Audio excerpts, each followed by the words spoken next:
చంద్రబాబుకు ఇవే చివరి ఎన్నికలన్నారు బెజవాడ ఎంపీ కేసినేని నాని. సొంత రాష్ట్రం తెలంగాణకు వెళ్లేందుకు చంద్రబాబు సిద్ధంగా ఉండాలన్నారు. ఊర కుక్కలను వెంటేసుకుని చంద్రబాబు తిరుగుతుంటాడని, పార్టీ నుంచి వెళ్లిన వారిని విమర్శించడమే వారి పని అని కేసినేని నాని విమర్శించారు. తనపై విమర్శలు చేస్తున్న టీడీపీ నేతలకు ఆయన స్ట్రాంగ్ కౌంటర్ ఇచ్చారు. చంద్రబాబు నాయుడు కొడుకు ఒక ముఖ్యమంత్రిని పట్టుకుని దేశంలోనే ఎవరన్నా పార్టీ ప్రస్తుతంలో పార్టీ అధికార ప్రతినిధి, మళ్ళీ రీజనల్ పార్టీకి జాతీయ అధికార ప్రతినిధి ఆయనతో పోస్టింగ్ అనిపించాడు. అప్పుడే తెలుసు చంద్రబాబు నాయుడు గారు నైజం, లేకపోతే చంద్రబాబు నాయుడు గారు ఓర్పక్కలు పెట్టుకుని ఒక సిట్టింగ్ ఎంపీని, మీ పార్టీ ఎంపీని ఇదే ఓర్పక్కతో చెప్పు తీసుకొడతాననిపించాడు లోకేష్ చంద్రబాబు గారు.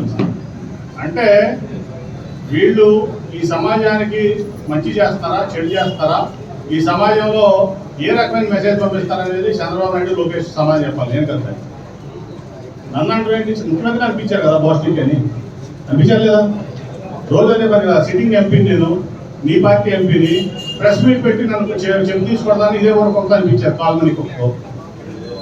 సో ఇట్లాంటి ఊరకొక్కలు తయారు చేసి రోడ్ల మీద పొంది అనిపిస్తుంది చంద్రబాబు నాయుడు. వాటి అన్నింటి మేము పట్టించుకోవట్లేదు.